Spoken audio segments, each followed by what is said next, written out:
लोगोफोर अख्राङा ओरैबायदि साफाना लोगोफोर सान्दुंआबो जि बरिया सान्दुं स्राय स्राय ओमफ्राय आं दा थांगासिनो दं खामानियाव लोगोफोर दै दा नैबे शिलंनि मा होनना बुङो बेखिनिया जायगाखौ बावगारबाय आरो बेखिनि जायगाखौ ओरैबायदि माने बार बारो गुसु गुसु थान्दा थान्दा लोगोफोर ओरैबायदि बार बारसोदों जेकेट गानबाथाय गानजायो दा खामानियाव थाबाय थायो जोङो न' सिङाव ओंखायनो जेकेटखौ लाना फैयाखै आरो थाबायना थांबाबो एसे गरम नाङो गारियाव फैबाथाय माने जेकेट गाननाया ओरै थाबायना थांगोन नालाय ओंखायनो गानाखै आरो हाजोफोरा ओरैबायदि समायना ना लोगोफोरनि जि बरिया नांदों दिनै बोथोरा ओमफ्राय नैबे कलेज दे लोगोफोर दे बै बासआ अल्ड मडेल बास लोगोफोर ओमफ्राय नैबे जाबाय कलेज नैयाव सोरबा फरायबाथाय खोन्थाहरबानो जाबाय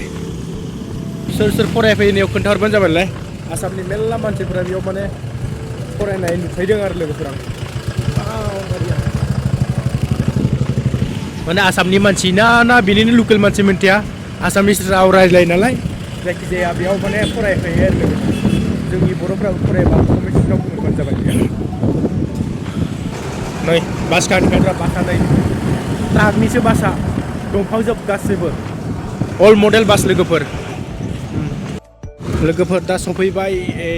पिबि सफैसिगोन आरो सफैबायानो नै एसेमब्लि हाउस मेघालयनिया लोगोफोर जायगायाथ' बिराद मोजां नांदों समायना थान्दा दिनै सान्दुंजों माने एकदम जोंखांनायजों ओरैबायदि समायना नांदों जायगाखौ नै एसेमब्लि हाउसआ ओमफ्राय नोरैहाय लामायाव डिजाइन सिनायनाय डिजाइन लोगोफोर ना नै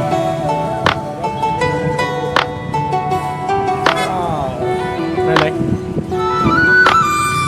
दा आसामाव गरमा माबायदि खोन्थाहरलाय कमेन्टआव लोगोफोरनियाव बारा गरमबो नङा जेकेटबो गानजायो आरो लोगोफोर दै जेकेट गाननानै थायो फ्राय मानसिफोरा नै आंनि उनथिं दा सुइटार गानदों जेकेट गानदों आसामावबो माबायदि दा माने थाङाखै आं न'आव बिराद गरम ना थान्दा ना बोथोरा माबायदि लोगोफोर कमेन्टआव बुंबानो जाबाय दे सफैबाय मेन पइन्टखौ लोगोफोर नै मेन जायगाया बिनोना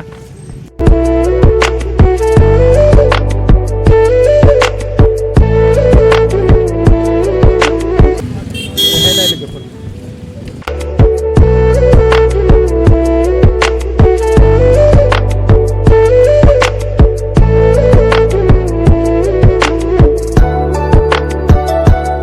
नैबे जायगायाव ओरैबायदि मानसि जायो लोगोफोर ओरैबायदि माने बाजार खालामनाय मानसिना गिदिंनायनिफ्राय माने मानसि जायो आरो बे लाइनाव